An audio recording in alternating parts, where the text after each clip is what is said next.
Tensions between Spain and the government of the British territory Gibraltar have escalated in recent weeks after Gibraltar started laying concrete blocks on the bottom of the sea to prevent Spanish fishermen from using its waters. Spain has retaliated by threatening to introduce a new border crossing fee of €50, a move that's caused consternation in the UK.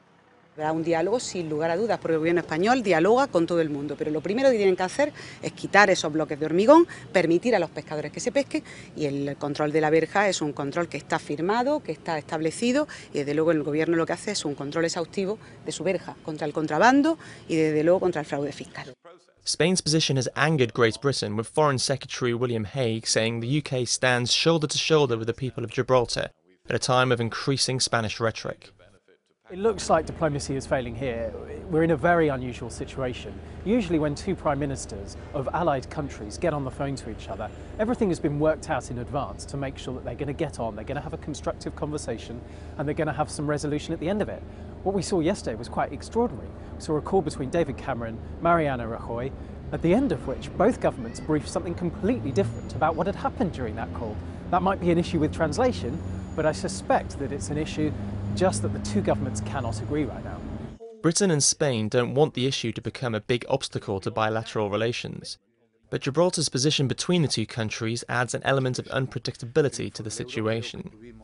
Gibraltar is feeling the situation day to day in a more intense way than diplomats in London or Madrid, and so I think that that adds a certain level of unpredictability because, the government of Gibraltar, although is unlikely to do anything which would in any way seriously annoy London, is also capable of doing things on its own which might escalate the situation, as is the Spanish government, as we've seen with the possible measures which they've threatened to take, such as this €50 charge.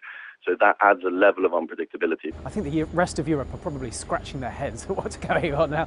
They probably didn't even realise Gibraltar was a UK territory, let alone that there was some kind of dispute about it. I think the Commission was pretty surprised to find itself offering to send a mission of almost peacekeeper-like people down to the border to try and restore order there. I'd be surprised if the French and German governments are paying this much attention at the moment, but if it sours relationships within the EU as a whole, they'll have to start doing so. But for Spain and its Prime Minister Mariano Rajoy, the issue is of particular importance.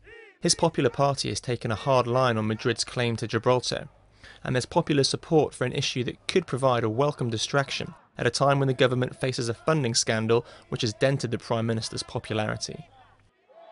There are some people who have argued that this could be seen as a populist diversion tactic, but then we should also remember that this has always been an important issue for the Popular Party. They have always stressed that Spain has sovereign claims over Gibraltar waters, which aren't included in the Treaty of Utrecht, and is not something which has just suddenly emerged in response to a political scandal. But at the same time, there is this political scandal, and this sounds much better to the country, to the party's political base.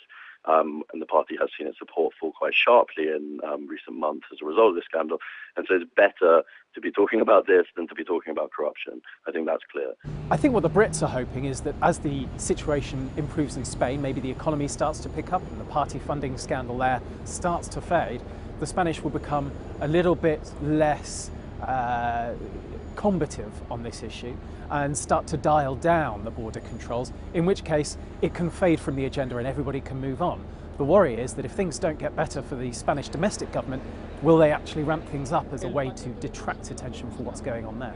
To the rest of Europe, this must look a bit like a storm in a teacup, but neither Spain or the UK look like backing down anytime soon. Both sides insist the spat won't damage bilateral relations, but that must remain a risk the longer the standoff continues. Daniel Garahan, Financial Times, Westminster.